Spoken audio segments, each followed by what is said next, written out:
It's been 7 years since national standards came into primary schools, and there's a lot of debate about whether comparing children as young as 5 is very constructive or even healthy. So what we got here is one little school in South Canterbury adamant it has found the answer, and an answer that politely ignores national standards. And do you know what? It is getting results. Rachel Parkin went to see for herself. Tucked away south of Waimate, blink and you will miss it.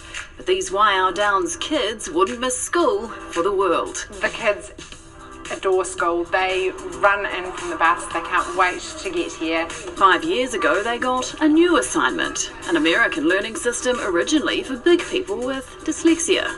My brother's dyslexic, my dad's dyslexic, and I'd seen the power of the Ron Davis correctional program. For these guys, just learning to read, in fact, learning to learn, Ron Davis is A+. We're getting them before all the confusion, all the stress, all the anxiety, because ultimately school shouldn't be hard. You see, we all start life as picture thinkers, but not every word has an image.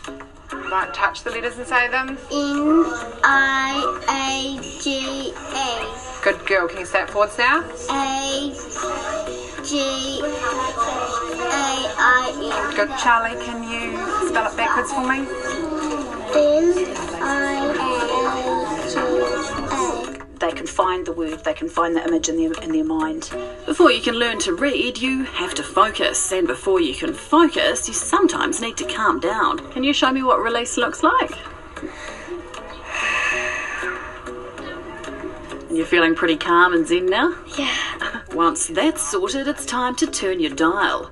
Your what? Well, there's kind of something in my mind that just it's got all the numbers up to 10. It can be 9 or 1, and 1's when you're like asleep, and then 9's when you're like jumping all over the room. They tend to go home and tell their parents that they need to think about where their dial's at.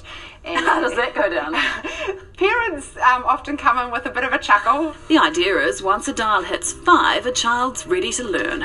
And once getting there becomes easy, reading is easier too. So we've gone from children who were anxious about reading, that often tried to get out of reading, to children who are confident, they know how to read, and they just fly. Waihao Downs results are flying too. After 4 years using Ron Davis, 90% of year 4 to 6 kids, that's ages 9 to 11, were at or above the national standard, a staggering 34% jump from before. It's not that Waihao Downs is snubbing national standards. They do still do everything by the book. They just don't push 5 and 6 year olds to reach those standards. Other countries don't actually start their children reading till they're 7. And they can teach them to read in a very short period of time. 12-year-old Spike's been right through the program. He's dyslexic. What was it like before for you? I kept on mucking up and not knowing what the words were and getting distracted. And now? It's much easier. Now you're nailing it, eh? Yeah. The Waihao Downs motto is a rural school letting kids be kids. Giving every child a chance. With their new Ron Davis video soon to hit Australian schools, it may also be their legacy.